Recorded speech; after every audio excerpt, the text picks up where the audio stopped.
വനംവകുപ്പ് പിടിച്ചെടുത്ത മ്ലാവിറച്ചി ലാബ് പരിശോധനയിൽ പശുവിറച്ചിയായി. കുടുംബവും ജീവിതവും തകർന്ന് സുജേഷ്. ചാലക്കുടിയിലെ യൂണിയൻ തൊഴിലാളികളായിരുന്ന സുജേഷിനെയും ജോബിയെയും മ്ലാവിറച്ചി കൈവശം വച്ചതായി ആരോപിച്ച് 2024 സെപ്റ്റംബറിലാണ് വനംവകുപ്പ് പിടികൂടിയത്. പേരാമ്പ്ര മേച്ചിറ കാര്യാടൻ സുജേഷ് 2ാം പ്രതിയും സുഹൃത്ത് ജോബി 1ാം പ്രതിയുമായാണ് കേസെടുത്തത്. ഇരുവരും ഈ കേസിൽ 39 ദിവസം ജയിലിൽ കഴിയേണ്ടിയും വന്നു. ഇന്ന് ഹൈക്കോടതിയിൽ സമർപ്പിച്ച ഫോറൻസിക് ലാബ് പരിശോധനാ റിപ്പോർട്ടിൽ പശു വിഭാഗത്തിൽപ്പെടുന്ന ഇറച്ചിയാണെന്ന് വ്യക്തമായതോടെ ഇരുവരെയും കോടതി വെറുതെ വിടുകയായിരുന്നു. ഒക്ടോബർ 1 ഒരു ഇറച്ചിയെ ആയി ബന്ധപ്പെട്ട ഒരു കേസിൽ ഫോറസ്റ്റുകാരെ പിടിച്ചിട്ടുണ്ടായിരുന്നു.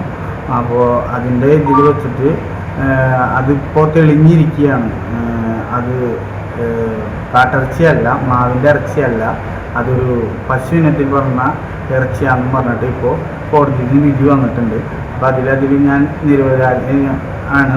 അപ്പോൾ അതിൻ്റെ കാര്യങ്ങൾ എന്ന് പറഞ്ഞു കഴിഞ്ഞാൽ എനിക്ക് ഒരു 5 വർഷം മുന്നേ ഞാൻ അവിടെ കസാപ്പ് നടത്തിയായിരുന്നതാണ് മേച്ചിറയിൽ. ഇപ്പോൾ ഒരു കോഴിക്കടയുണ്ട്.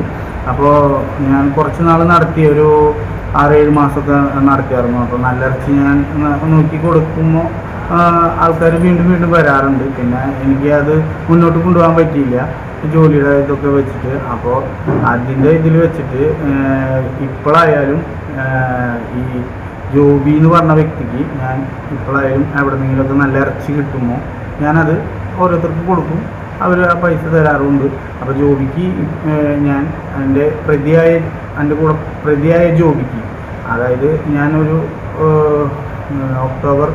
ഒക്ടോബറിന് ഒരു 20 ദിവസം മുന്നേ ഞാൻ ജോബിക്ക് ഇറച്ചി കൊടുത്തിട്ടുണ്ടായിരുന്നു. അപ്പോൾ ജോബി സ്ഥലത്തിൽ അതിൻ്റെ നിന്ന് മേടിച്ചുകൊണ്ട് പോയി. ജോബി സ്ഥലത്തില്ലാത്തതുകൊണ്ട് അത് ഫ്രീസറിൽ വെച്ചു.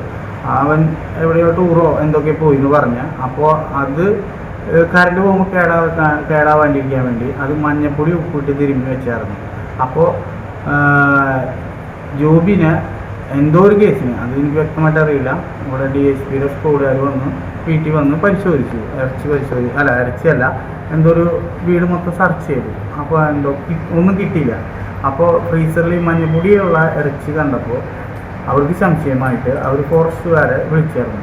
അതിൻ്റെ ഇതിൽ വെച്ചിട്ട് ഫോറസ്റ്റുകാർ വരികയും അവർക്ക് ഇറച്ചി സംശയത്തിൻ്റെ ഇതായിട്ട് തോന്നിയിട്ട് ജോബിനെ പിടിച്ചുകൊണ്ട് പോവുകയും, അത് കഴിഞ്ഞ് പിറ്റേത് അന്ന് വെളുപ്പിന് തന്നെ അന്നെ അടുത്തേക്ക് വന്നു. അന്നെ വീട്ടിൽ നിന്ന്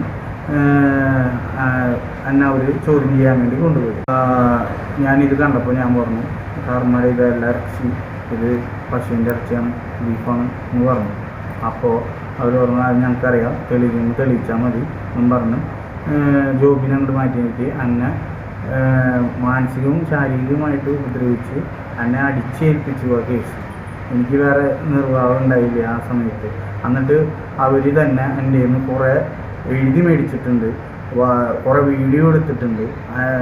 എന്നെ മാനസികമായിട്ടും ശാരീരികമായിട്ടും ചെയ്തിട്ടാണ് ഇതൊക്കെ എടുത്താണ്. അവരിൽ കുറേ തെളിവും കാര്യങ്ങളൊക്കെ ഉണ്ടെന്നൊക്കെ പറയുന്നുണ്ട്.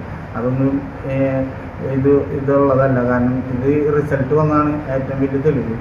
അവരിൽ വേറെ തെളിവുണ്ടെന്നൊക്കെ പറഞ്ഞാൽ എന്നെ വീണ്ടും കള്ളക്കേസിൽ കൊടുക്കാനുള്ള പേടിയുണ്ട് എനിക്ക്.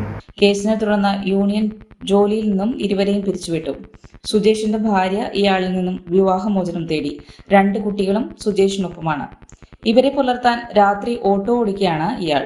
തന്നെ ശാരീരികമായും മാനസികമായും പീഡിപ്പിച്ചവരാണ് വനം വകുപ്പുകാർ കുറ്റം സമ്മതിച്ചതെന്ന് സുജേഷ് പറഞ്ഞു. തനിക്ക് ജോലി തിരിച്ചു കിട്ടണമെന്നാണ് ഇപ്പോഴത്തെ ആഗ്രഹമെന്നും സുജേഷ് പറയുന്നു. ചെയ്യാത്ത കുറ്റത്തിന് ജയിലിൽ കിടക്കേണ്ടി വരികയും മാനസിക ശാരീരിക പീഡനം ഏറ്റുവാങ്ങേണ്ടി വന്നതും ഇപ്പോഴും നടുക്കുന്ന ഓർമ്മയാണ് ഇവർക്ക്. രാത്രി ഓട്ടോറിക്ഷ ഓടിച്ചിട്ടാണ് ഞാനിപ്പോൾ ജീവിച്ചുകൊണ്ടിരിക്കുന്നത്. ഇപ്പം എൻ്റെ കുടുംബം ഭയങ്കര പട്ടിണിയിലാണ്. ഞാൻ ആകെ ഒരു ഏക മകനാണോ, അച്ഛനമ്മ 2 കുട്ടികൾ. ഇവരൊക്കെ നോക്കാൻ ഒരുപാട് ചിലവുണ്ട്. ഓട്ടോറിക്ഷ ഓടിച്ചു കഴിഞ്ഞാൽ എനിക്ക് ഒന്നും കിട്ടില്ല. അപ്പോൾ അതുകൊണ്ട് ഞാൻ പറയണം, 10 മാസമായിട്ട് എന്നെ ജോലിയിൽ നിന്ന് മാറ്റി നിർത്തിയിട്ടുണ്ട്. ആ ജോലി എനിക്ക് തിരിച്ചു തരണം. എൻ്റെ സഹപ്രവർത്തകരും ഇവിടുത്തെ ചാലക്കുടിയിലെ നേതാക്കന്മാരും ഇത് കാണുന്നുണ്ടെങ്കിൽ തീർച്ചയായിട്ടും എനിക്ക് എൻ്റെ ജോലി തിരിച്ചു തരണമെന്ന് ഞാൻ അപേക്ഷിക്കുന്നു.